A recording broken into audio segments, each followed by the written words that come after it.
The early days of the United States were filled with challenges, establishing a government, maintaining stability, and figuring out America's place in the world. But one of the first major international crises the young nation faced came from a surprising source: pirates.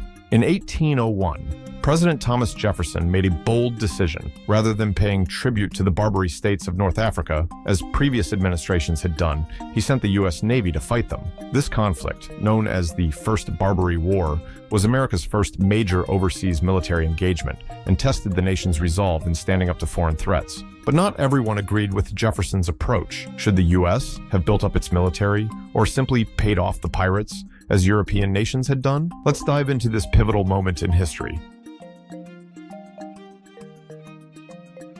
During the late 18th and early 19th centuries, the Barbary States, Morocco, Algiers, Tunis, and Tripoli, were known for their state-sponsored piracy. Their ships would attack merchant vessels in the Mediterranean, capturing crews and holding them for ransom. Many European nations found it easier to simply pay the Barbary rulers annual tribute to avoid attacks. The young United States, lacking a strong navy, followed the same path under Presidents George Washington and John Adams. Between 1795 and 1800, the U.S. paid nearly $2 million, an enormous sum at the time, to the Barbary States in exchange for safe passage. But this approach had a major problem.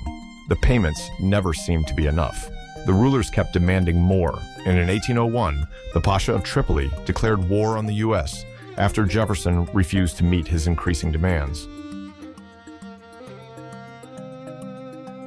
Jefferson, who had long been opposed to paying tribute, saw an opportunity to take a stand. Instead of submitting to the Barbary demands, he ordered the U.S. Navy to deploy to the Mediterranean, the first real test of American military force overseas. This was a controversial move. Many in Congress feared the U.S. was too weak to fight a foreign war. Others worried about the cost of building up the Navy. But Jefferson believed that giving in to extortion would only encourage more piracy and weaken America's standing in the world.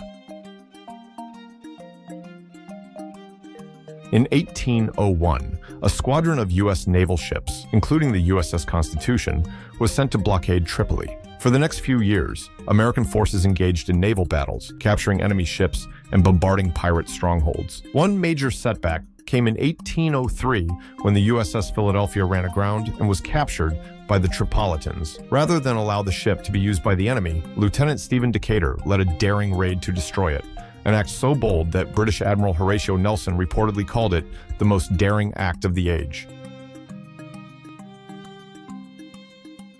In 1805, the war took an unexpected turn. Instead of relying solely on naval power, Jefferson authorized a land campaign. U.S. Marines, led by William Eaton, allied with local mercenaries and launched an attack on the city of Derna in Tripoli, marking the first time American forces fought on foreign soil. This victory, along with continued naval pressure, forced the Pasha of Tripoli to negotiate.